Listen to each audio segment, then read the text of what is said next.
this event was rather easy for me because Disoufeng approached me. They knew that my birthday was, and they said, no, we need to celebrate. The last years I did a real birthday tour over 4 days, organizing it myself, different venues, which was much more work. This year, unfortunately, I didn't find the time to put it together, so I was happy that Disoufeng approached me and we at least do something.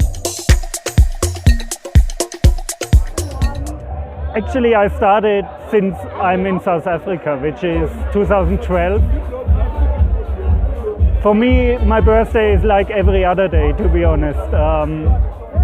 But people like to celebrate birthdays here, and I feel honored that people want to celebrate with me my birthday, so that's why I started doing it every year now.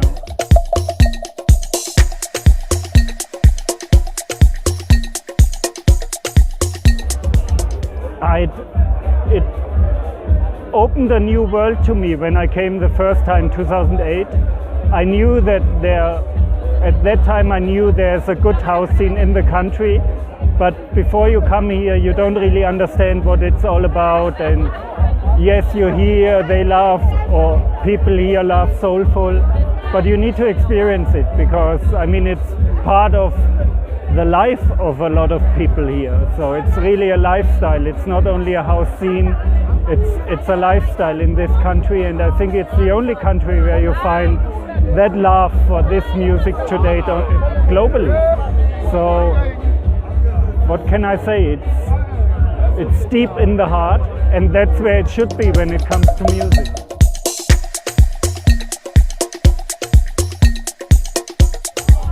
In the city, it just should somehow reflect that I feel I have arrived in a place where I feel really at home in private life and musically. Since I stay here, the scene inspired my music again. I don't think I completely changed my style, but definitely it kept me going, and it gave me energy again to keep on going my way. You know, in Europe, especially in Germany where I come from, by now the scene became very small. It's more about tech house, techno, electro, EDM, which I personally don't feel. So I'm happy to be here, and in the city should reflect, actually stands for South Africa. I mean, it's Johannesburg on the cover, but it stands for South Africa being my home.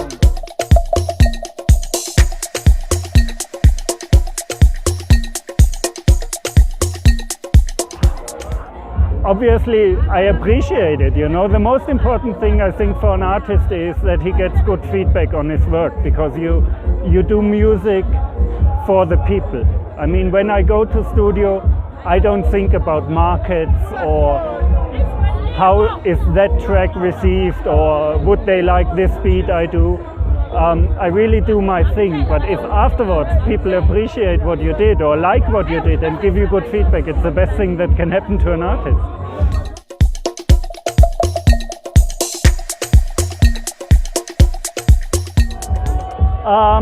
Actually, with this album I went a new way, because I involved friends who produce as well as co-producers for the first time, which is Phil Coleman of Raw Artistic Soul. So we just started exchanging ideas. You know, I created some ideas, sent it to him. He created some ideas, sent it to me. During the production process, we stopped working on some ideas, started working on new ideas. So I can't really tell you which the first track was, to be honest. It was a lot of ideas, and some became tracks later.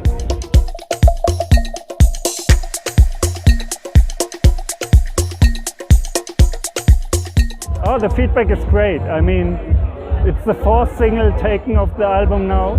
The first 2 I felt I don't really want to have remixes, because the originals should stand for themselves. And then I started with the 3rd single, I started getting remixes. On the 3rd single, Moody Man. On the 4th single, it was Edges, and he killed it. You know, I really like what he did, and again, I get good feedback on it, so I'm happy for him and myself at the same time.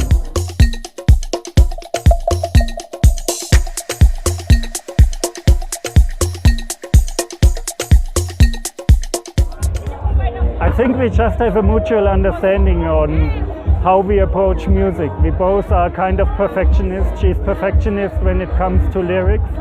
I'm a perfectionist when it comes to production, and we both take our time. And actually, every song we did together, it was a long creative process over months until we had the end result. Refining, redoing, exchanging, until we both feel it's something worthy, you know, that's what we want to achieve. And I think the secret is just that we take our time and have a mutual understanding what we want to do.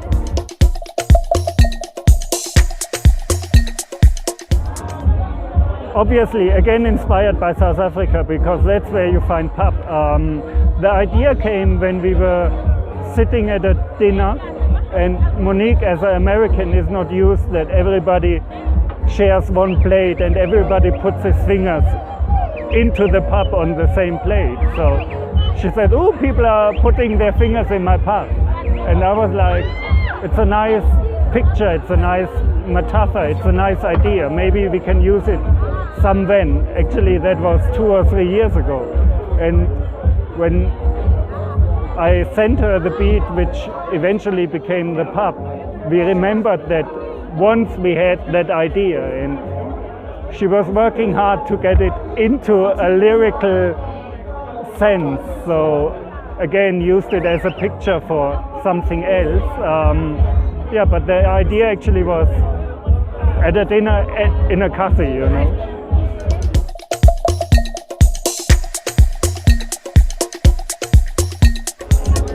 Not really.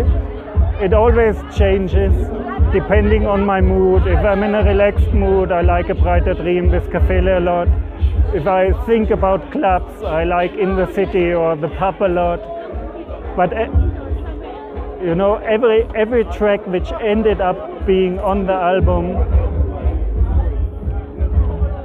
I worked for a while on it, and every track somehow had to be special enough to end up on the album. There were a lot of other ideas which didn't end up on the album because I didn't feel them as special enough. So actually, it might be a standard answer, but on an album there shouldn't be fillers, and I hope there are not. I mean, like I said, I only put tracks I really like.